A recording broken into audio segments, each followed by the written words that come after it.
There we go. There's that red button, which means we're live. Hi, Judith. How are you? Hi, I'm good. Good. Well, we'll give people, we're a couple of minutes early, so we'll just chat a minute as people maybe decide to join. But this is posting in multiple places. So let us know that you're on, that you're listening. If you have any questions, I may not be able to see comments or questions from every place until later. So if you have a question for Judith or want to connect with her, and we'll be talking about what Judith does too, because you might want to connect with her. But if you have any questions for either one of us, just put it in the comments. So if you're hopping on, my name is Linda Downey. I'm a functional health practitioner and a transformation coach. I work with women. I've worked with women for a long time in health, well, actually almost 40 years in health and wellness in lots of different capacities. And Judith was a client of mine a couple of years ago. We connected, right, Judith, because you had, I'm going to let you tell your story, but Judith, had issues. We worked together, and then we shone some light on what really needed to happen. And then I was so excited to just recently get a message from Judith, like, hey, this is my update. This is where I'm at. So Judith, go ahead. Would you say a little bit about what you do, and then where you were at a few years ago, what was happening, and where you're at now? Sure. Well, I'm Judith, Judith Wade, and I have my own business. I do Reiki, and I teach Reiki. I'm an animal communicator. I do energy drawings, which are like readings, and then I do writing. That's I'm finding one of my main passions. And I found Linda on the internet. The internet's a great place. And we did work together. I was having trouble with like gut issues, elimination issues. I wanted to gain weight. I know that's opposite of a lot of people, but I was needing to gain weight. And so I thought, after talking to Linda, I thought, well, this would be a good thing to work with Linda and try the elimination diet. It's like cutting out foods that could be triggering inflammation in the body. And I went for it with her. And I think I will say, it can work for people. For me, what it did was actually stressed me. I think the stress that came from it did more damage than the good that can come from the elimination diet, because I'm a perfectionist. And so it tapped into those perfectionism tendencies of, I got to do it perfect. I can't mess any of this up. So that was stressing me out. It also, I used to have an eating disorder. Hold on, Judith. Let me just share with people what that means. So when Judith reached out to me, didn't we do some food testing to see, we did some tests, right? We did. We did a stool test and a blood test. And so results came back that said these foods were an issue, and this, these things. So what Judith is saying is, when we went by those test guidelines, and she implemented, okay, I've got to change my diet, which is so common for people with chronic health issues. We learn that the diet and the gut in particular, there's inflammation there, and foods are triggering the immune system. And you had thyroid issues, right? Yep, I had a low thyroid. Issues. Yep. Low thyroid. So then implementing that, and I remember you emailing me often, like, I'm so upset. I went to this family function and there was nothing for me to eat, or I'm so worried, or sending me like pictures of labels. Can I eat this? Can I eat that? So I remember it was the restriction becomes, that's what you're saying. The restriction becomes very stressful, especially when you're like a perfectionist and you're like, I've got to do this perfect. And when you have autoimmune issues or gut issues, you really want to do it as best as you can, because you want to feel better and you don't want to do anything that's going to trigger it. So it becomes this whole thing, right? So that's what Judith is talking about with an elimination diet. And so sorry, go ahead. Oh, that's great. No, that's good to clue people in. And so, so I'm a perfectionist. So I was sending Linda all these, can I do this? Even supplements. Oh, it has this in it, like in the capsule. I was getting so detailed. I wasn't being a part of the rest of my life. And then it also tapped into, I had eating disorders in the past. So for me, it was kind of tapping into I had that feeling like I'm not nourishing myself, I'm depriving myself, but it had a negative connotation to it because I felt like, it just felt like I wasn't nourishing myself. And so it was tapping into that. I was losing weight. I was trying to gain weight. I got down to like 91 pounds, and that kind of got me a little scared. And that reminded me of my eating disorder. So for me, and the eating disorder for me was more, it's not really about food, it's about control. And then so I started thinking maybe the elimination diet was a way to like control my life. It felt very chaotic. I had a lot of stress. I was in a toxic job. I was needing to set more boundaries in relationships and speak up more. So then I thought, with all the chaos that was going on in my life, maybe I was just trying to control it with food instead of going more to a core of addressing like the stress itself and the emotions and behavior I needed to change. So Right. so when we did end the elimination diet, I started adding food back in one by one, and then I just stopped and I just started eating again and just focusing more on my emotions and managing my stress. Part of that was going back to my morning pages, going back to my yoga, and going to the gym to lift weights, to feel strong. Part of it was just being mindful. Even when I ate, like I was eating so fast, I'm like, this is probably why I have gas in my stomach, because I'm eating so fast. So I was trying to be more mindful on like the speed of what I was eating. I thought about my friend. I used to live with a friend and her husband. I thought that's when I was the healthiest, but that's when I was also the least stressed because I ate dinner, whatever they served, I ate. I was doing my yoga, and I was partly doing a trade with them for rent. So I was like, I really wasn't stressed. And that's when I was my healthiest.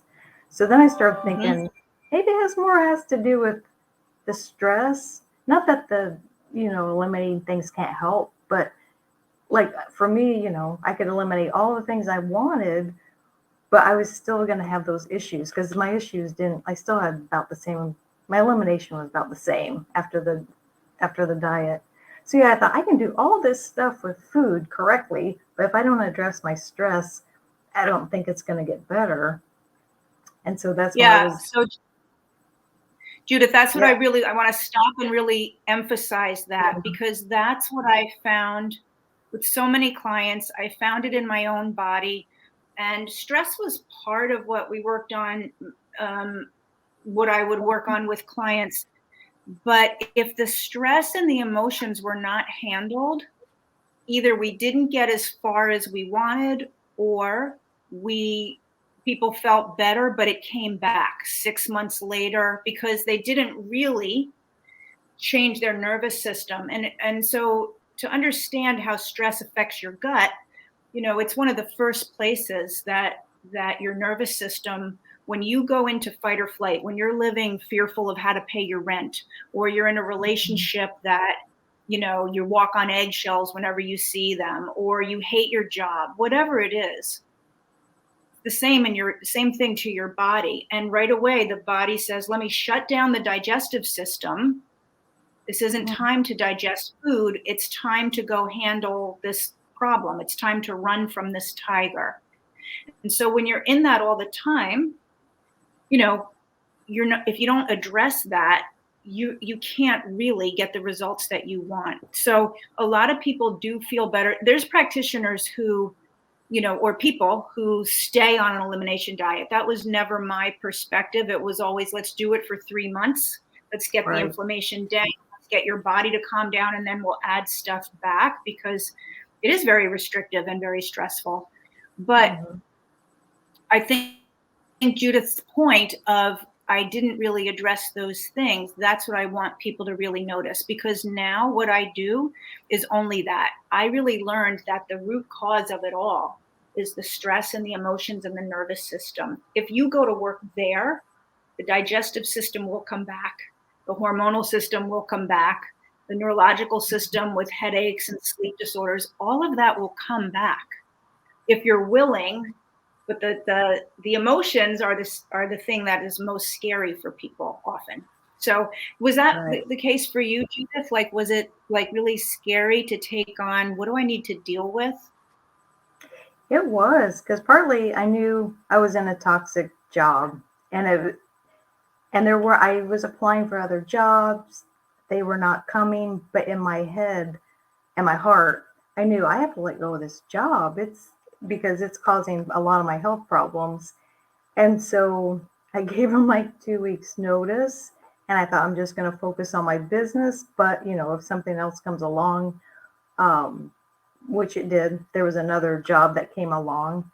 And then it turned out to be a little toxic too. So I had to let go of that. But there was fear, and like, I think the emotion was I had to tell myself I deserved more. So I had self-worth and value. I had to see that. So I guess that part was scary to just address that. Like, I do have value, I do have worth, and like this is not serving me, and I need to let it go, and I know something will come in. So that part was scary. And I grew up in a family where we shoved emotions down, or at least my mom did. And that's how she grew up. It's not like any fault of hers, it's just how she was raised. And so I found this Sure. Brene Brown's book, Atlas of the Heart, because I'm like, sometimes I don't even know how to define my emotions. So she has all of these list of emotions. And so I look at the list and I'm like, oh, I'm feeling like anxious, overwhelmed. I'm looking at, hopelessness. I mean, grief. I mean, it helps me name the emotions, and then I can better deal with it. I think even the other day, someone looked at me like, I'm like, I don't like that look.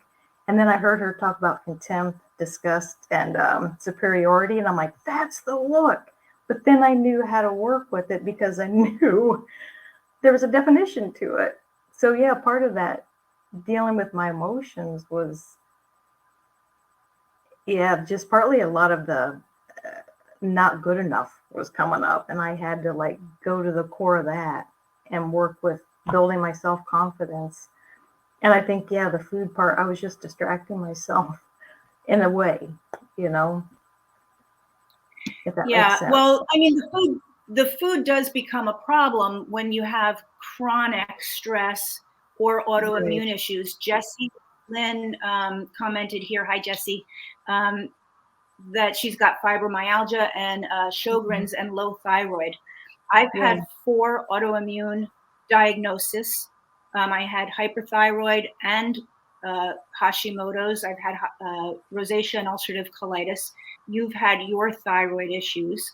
And I just Hmm. want to take a moment and point out, if you're not really understanding what the thyroid does in particular, Jesse, I'm going to address everything that you mentioned. So the thyroid is a gland that regulates everything in your body. Every cell in your body needs thyroid hormone. So it's like this master thermostat. It's continuously taking in information about where your body is and then making adjustments. So when you have emotions, throughout the day, you get up in the morning, you're stressed, you're rushing out the door, and then you're calm, but then you're in traffic, and then you're right. The thyroid's constantly like trying to respond to that. The way that we're supposed to live is rest and digest. Oh, a tiger shows up, we run. And then we go back to rest and digest, right? We live our life, but we're not supposed to be in that. So over time, the thyroid is like, it just can't keep doing that. And then for any autoimmune condition, just think about the immune system is meant to protect the body that it's living in. But again, if you're in chronic stress, that's just like the digestive system. The body says it's not time to fight viruses and bacteria. It's not time to trigger the immune system for healing. We're going to shut that off. And I heard a really great phrase. Dr. Zach Bush put it this way: when you have autoimmune conditions, it's like the immune system has disconnected from the body it's meant to work. It doesn't recognize self anymore. That's what I want to say. It doesn't recognize self. when we shove our emotions down, some of the words you used, Judith, were not good enough, unworthiness. That means we've disconnected from self, because you are worthy and you are good enough. And our spirit knows that. But when we have those thoughts, we disconnect from that. And then the immune system, the way it functions, is no longer appropriate. So that's, and the other thing is, once you have one autoimmune condition, it's very common to get multiple diagnoses, because when you don't really fix that core problem, the body keeps saying, hello, you're not listening to me. Okay, I gave you that condition. You're just managing it and coping with it. Well, now here's this one. Okay, hello, now here's this one. I had 4 because I kept shoving stuff down, dealing with it. So I stopped doing the work that I was doing with people in terms of diets and things like that. And I only work on the self-talk, the emotions, the releasing our past, all of that. So Jessie, I just wanted to address, since you were so kind to say hello and leave a comment, that I hope this is making sense for you, because it is critical. And Judith, what happened with your thyroid when you finally stepped into, okay, my emotions, and you did that? Yeah, well, I was in between doctors because my insurance changed. So, and I was out of meds, and then I didn't have another doctor's appointment for another like 5 months. So I was told, like, once you're on thyroid meds, you're never off. But I was thinking, let's see what's possible in these 5 months. So I really focused on managing stress. I really was speaking up in all my relationships. I was kind of speaking up to the universe. These are all throat things. Speaking up to the universe about what I really wanted in life. I mean, I'm still a work in progress. I'm not like fully there, but I just started speaking up more. I started writing more, which is expression again with the throat. And I didn't go off and try and find any meds to do. I did ask if it would be okay. And then when I had my doctor's appointment, yeah, they took the test and they're like, your levels are normal. Like, you can do your meds if you want. But I said, well, I don't think I do. I think I'll just stick with no meds right now, and they'll test me again. But in my head, I was like, yeah, they told me this would not be possible. But I think with the heart and dealing with the emotions, I don't know. I think anything could be possible, perhaps. It worked this time. I definitely think anything is possible. Now, we're not saying go and stop your meds for anything. No. What we're saying is address this root cause and see what happens in your body and work with your doctor. So this isn't about, Jessie says it makes total sense, and she experiences self-esteem, emotional issues too. It's so common for women. We're not saying stop any meds, but go to work here. If you need help with that, it's what I do. I'll leave a link at the end if you want to talk to me about that. But it's completely what I do now with women, because it's so critical, and it is so amazing what's possible when you have the courage to take it on. But it's kind of like, do I want to keep living like this, or do I want to muster up the courage to really change it for good? And you did, which is just, I think, really, really amazing and great, and kudos to you. And you know now how your body responds. And I can see, I mean, it's been a while. We did a live a couple of years ago, and I can see how much healthier you look. Like, you look healthier, you look happier. So is that how you feel? So in addition to how do you feel it day to day in your life? Yeah, I do. I feel healthier. I feel stronger. I don't have like sleep issues. I used to get a lot of migraines. I don't get headaches anymore unless I'm stressed, and then I know it's a stress headache. My elimination is better, and I was talking to Linda a little bit before. If it's not, I check in with my body, and I'm like, oh, because I'm really stressed about maybe someone said a comment that like triggered me, or maybe I said something like, oh, I shouldn't have said that. So whenever I do have trouble with elimination, I'd say like 99% of the time it's because I'm stressed, and then I might like do some deep breathing and like journal about that issue. I mean, fiber, water, yes. I mean, that's self-nourishment. But yeah, I find like if I am having issues, I'm like, oh, I think I might be stressed, and like do some deep breathing, do some meditation. Um, but I Yeah. feel just more confident too, just by speaking up more. Yeah. So, and happier. I can see it in you. I can see it. Yeah. It's Joy, really, really joy great. joy is the highest Go ahead. What were you vibration. going to say about joy? Oh, with vibration, shame is like really at the bottom, and then joy is the highest. So I thought maybe I'll focus on joy. Yes. Let me try that for a change, Yeah. right? Let me focus on joy Yeah. instead of like how hard life is and all of that. It's Right. amazing. Yeah, and Judith is a Reiki practitioner, so she's trained in moving energy, using her body to help move energy for other people and moving energy through. But that's a critical piece that I want people to understand, is that you have to get the energy of those emotions. You know what? I'll do a live on this later this week. But when Judith says joy is the highest and shame is the lowest, she's talking about the energetic wave, the actual energy of that emotion. So emotion is energy in motion. And when you have those heavy, dense energies like shame, when you have unworthiness, unlove, I'm not lovable. Those are very heavy, slow, dense. They don't move through your body so well.